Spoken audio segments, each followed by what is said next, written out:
یہ ہم نے اب آپ سب نے دیکھا جب سے یہ حکومت آیا ہے، جب بھی ہم کوئی اعلان دیتا ہے، کوئی کال دیتے ہیں، کوئی بیان دیتے ہیں، تو پھر نیب کا نوٹس آتا ہے. ہم اس کے عادی ہیں، اس کے مقابلہ کریں گے، لیکن نیب کو سوچنا پڑے گا کہ کیا وہ اپنا پورا انٹیگریٹی کو کمپرومائز کرنا چاہتا ہے. کیا نیب چاہتی ہے کہ وہ سب اس کو ایسے ہی پہچانے کہ وہ پی ٹی آئی کا نیب ہے یا یہ پورا ملک کا نیب ہے. اگر یہ پورا ملک کا نیب ہے اور یہ غیر جانبدار نیب ہے، تو پھر آپ انویسٹیگیشنز ان سے نہ شروع کریں جن کا عمر 1 سال کا تھا یا 6 سال کا تھا، اور آپ ان کا انویسٹیگیشنز شروع کریں جو آج حکومت میں ہیں، جن کی وجہ سے اس ملک میں پہلی بار 10 سال کے بعد آٹا کا بحران پھیلا ہوا ہے، جن کی وجہ سے عام آدمی کی ریچ سے کھانے پینے کے اشیاء دور چلے گئے ہیں.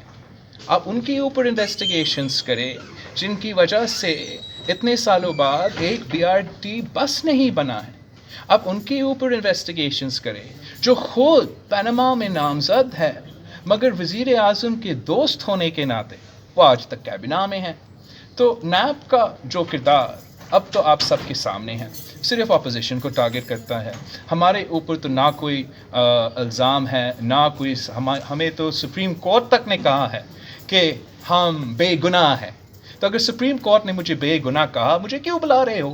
اور جن کو کورٹس نے سزا دیا ان کو تو آپ چھوڑتے ہو، اور جو دہشت گرد ہوتے ہیں، جو احسن اللہ احسان جیسے خوفناک دہشت گرد ہوتے ہیں، ان کو بھی بھاگنے دیتے ہو.